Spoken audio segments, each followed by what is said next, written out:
Hey, welcome back to my channel. In this video, instead of covering a news update or a preview and prediction of a college football of the upcoming college football season for a particular team, we're going to be covering a certain soundbite that was leaked out about an hour ago. The gentleman you see on your screen right now is head coach of the Oklahoma Sooners, Brent Venables. He was a former Oklahoma Sooner alum, played for the university, became a well-respected defensive coach, especially during his time as a defensive coordinator for the Clemson Tigers when they were competing for national championships under Dabo Swinney through the Deshaun Watson, Trevor Lawrence era. He was hired by Oklahoma soon after the 2021 season, and he did not have a good first year, and we're gonna cover that in a minute. But I'm gonna play you guys a soundbite, and I hope you guys can hear this well. But he took a shot at a fellow Power Five head coach, and you're gonna hear who he kind of took a. It wasn't a direct shot; it was more of an indirect shot, a reference, if you will. But it was still kind of a shot nonetheless. So we're gonna play that right now. 6 and 7, none of it's any good, right?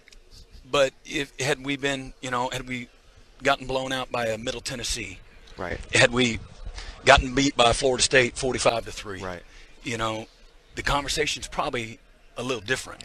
6 and 7. Okay, the team he was referring to was the Miami Hurricanes.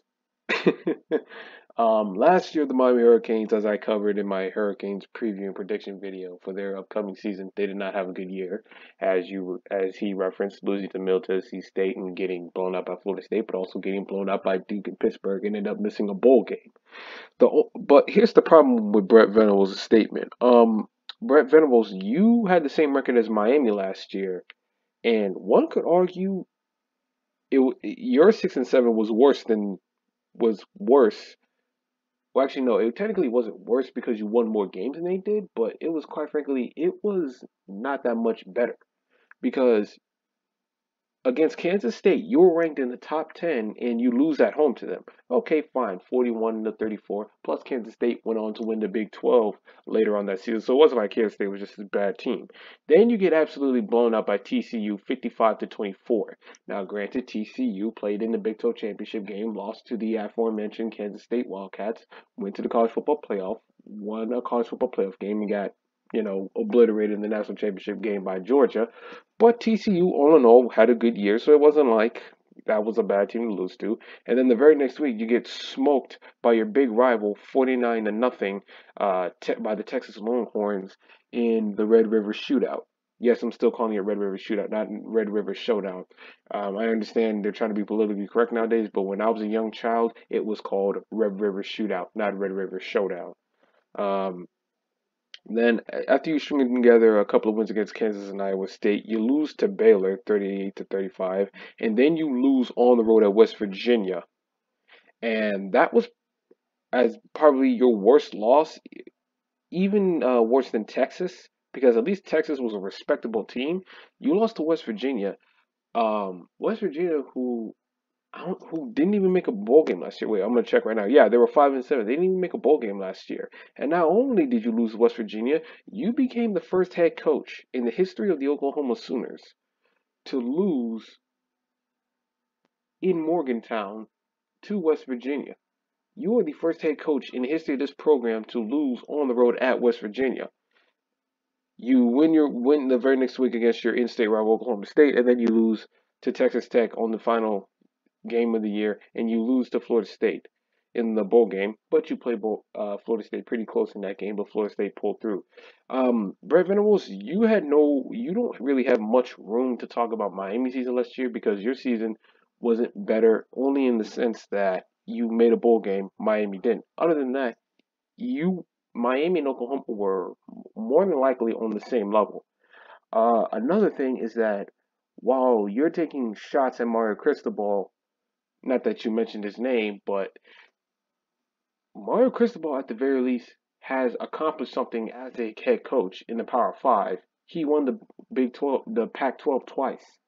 You you are what, 50 something years old, and this is your second year as a head coach in college football. You're trying to prove yourself as a head coach. Mario Cristobal's already done it, and I've ripped Miami and Mario Cristobal a ton last year because they deserved it. But in this case, I'm gonna have to defend them. It's one thing for Mike Novell to take shots at Miami because he was the one who blew out Miami last year.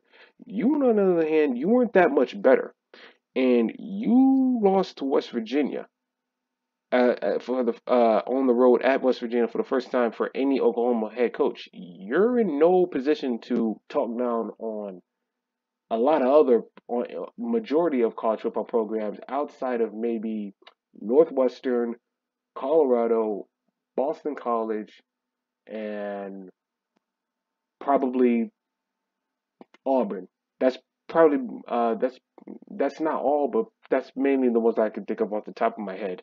So in this video, I'm gonna have to defend Mario Cristobal and Miami in this sense.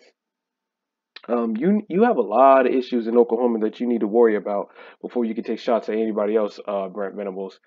And not only that, you're leaving the. This is going to be your final year in the Big 12. So, and your Sooners are going to be stepping up in competition, going from the Big 12 to the SEC.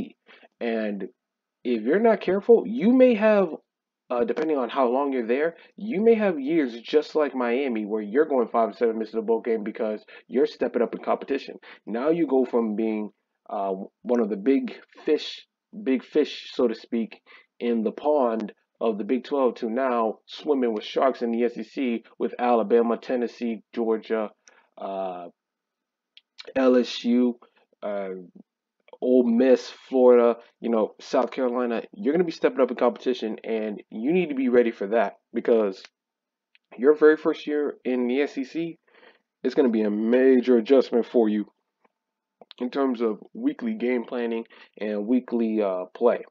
And so you better do much better over the next couple of years because this soundbite is going to make you look even worse. You looked incompetent last year, but you're taking shots at other coaches. And the coach you took a shot of in this video actually accomplished something in the Power Five, while you haven't proven anything yet. So those are just my thoughts.